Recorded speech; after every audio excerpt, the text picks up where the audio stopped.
Հարգելի դիտորդ, եկեք միասին տեսնենք, թե ինչպես են ստում կարիճները։ Ուրեմն հոկտեմբերի 23-ից մինչև նոյեմբերի 21-ը դա կարիճ համաստեղության նշանն է։ Նա համարվում է կենդանակերպի ամենախորհրդավոր եւ բարդ նշաններից մեկը։ Նրանք բնույթով հոգեբաններ են, ուստի նրանց սուտը առանձնանում է հատուկ վառ պետությամբ։ Ուրեմն ինչու են ստում կարիճները։ Կարիճները հազվադեպ են ստում հանուն զվարճանքի կամ մանրուքների պատճառով։ Նրանց սուտը միշտ ունի հստակ նպատակ։ Անձնական տարածքի պաշտպանություն։ Այդ դեպքում նրանք դառնում են ծայրահեղ փակ։ Նրանք ստում են, որպեսզի թաքցնեն իրենց ներաշխարհը, գաղտնիքները կամ անձնական կյանքը։ Վերահսկողության իշխանության համար են ստում։ Տեղեկատվությունը նրանց համար դառնում է զենք։ Թաքցնելով ճշմարտությունը նրանք պահպանում են իրավիճակի վերահսկողությունը։ Կարող են ինքնապաշտպանության համար ստել։ Նրանց սոսկալի վախենում են խոցելի լինելուց կամ դավաճանված իրենց զգալուց։ Սուտը նրանց համար վահան է։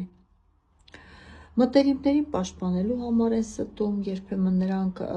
ստում են հանուն փրկության, որպեսզի չցավեցնեն այլ մարդուն, ում իսկապես սիրում են։ Ինչպես են ստում իրականում կարիճները։ Կարիճների սուտը դժվար է բացահայտել, քանի որ նրանք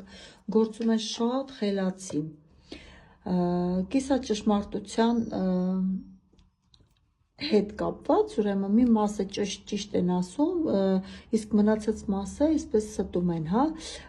որ հանկարծ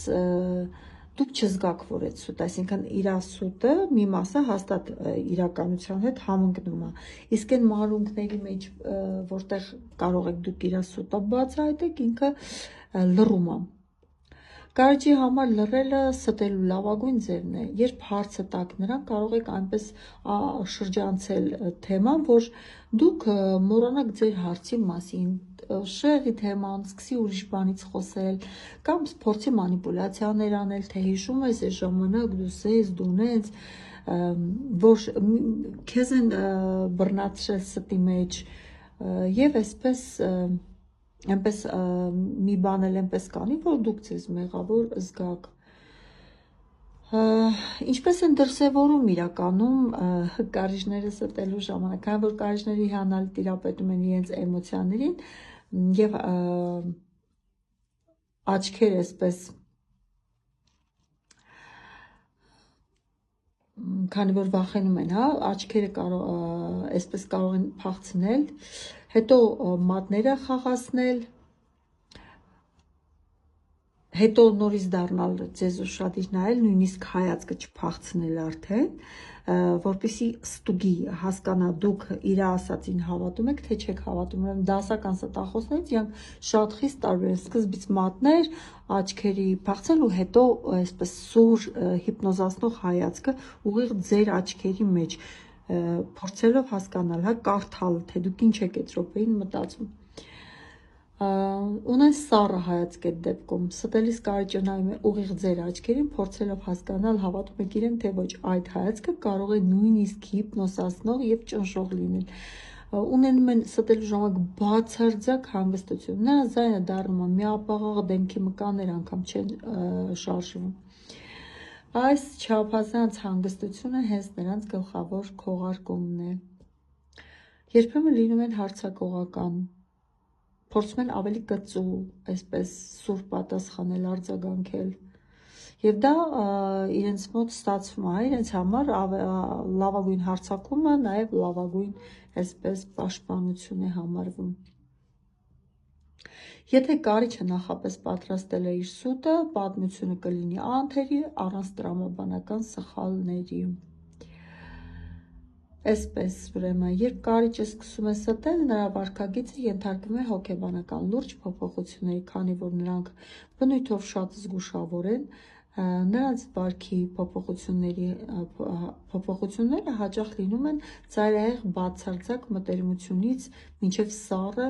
հեռավորություն։ Եթե շատ մոտիկ են, կարող են պահել սառը հեռավորություն եւ կարող լինի շատ ընդհակառակը, շատ ավելի մոտիկանան։ Գարիջի վարքագիծը ստելու ընթացքում կարող է փոխվել այսպես։ Գարիջները կարող են կտրուկ փակվել իրենց մեջ։ Նրանք դադարում են կիսվել, իրենց մտքերը, հույզերը։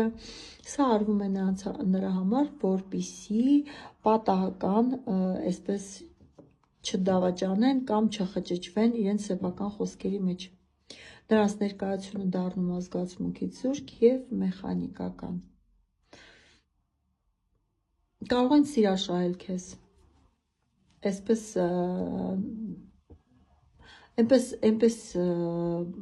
իրավիճակ ստեղծեն, որ դուք մտածեիք, այ մարդ, ես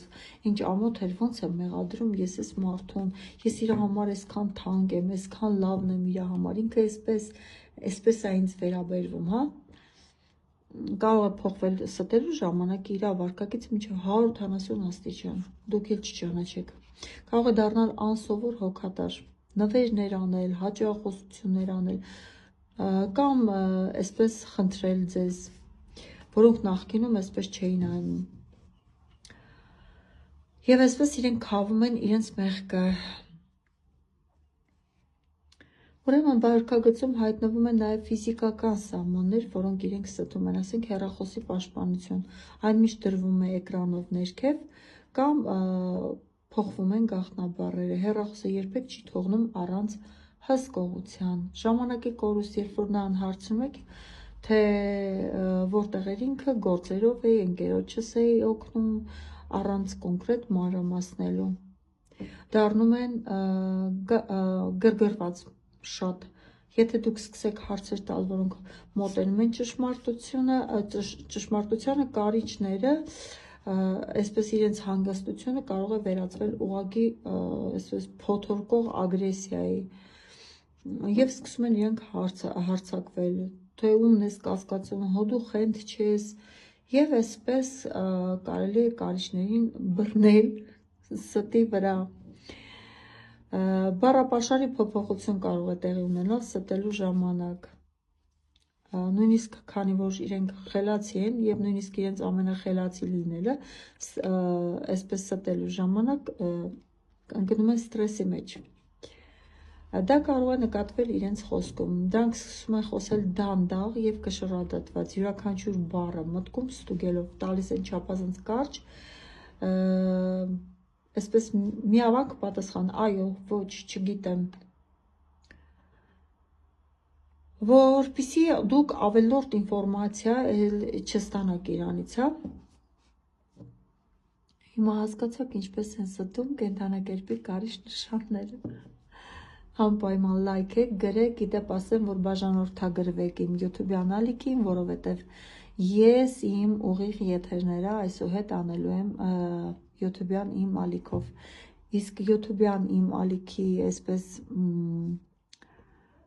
ոնց գտնեք, հա, անունը գրված է հենց իմ TikTok-ի էջի պատին։ Հա, իդեպ ասեմ, որ ես արդեն արել եմ կենդանակերպի 12 նշանների համար կանխատեսում, որը տեղադրել եմ YouTube-յան իմ էջում, թե ինչպես կլինի հունիս ամիսը կենդանակերպի 12 նշանների համար։ Համեցեք եւ նախորոք իմացեք ինչպես պատրաստվել, որովհետեւ արդեն մենք